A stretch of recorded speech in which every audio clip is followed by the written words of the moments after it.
Are you experiencing connectivity issues on your Xiaomi phone? Whether it's slow Wi-Fi, dropped calls, or troublesome Bluetooth connections, a simple reset of your network settings might just be the solution you need. And in this video, I'll show how you can do just that.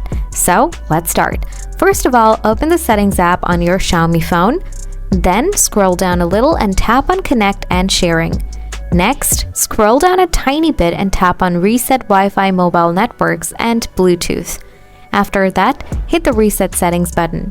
Now, this warning will show up. Just tap on the OK button and your network settings will be resetted. So guys, that's how you reset network settings on any Xiaomi phones, whether it's Mi, Poco, or Redmi branded one. If the video was useful, don't forget to hit the like button. Want more Xiaomi phone related tips and tricks? Subscribe to the channel because I've got tons more coming. As always, thanks for watching and I'll catch you in the next one.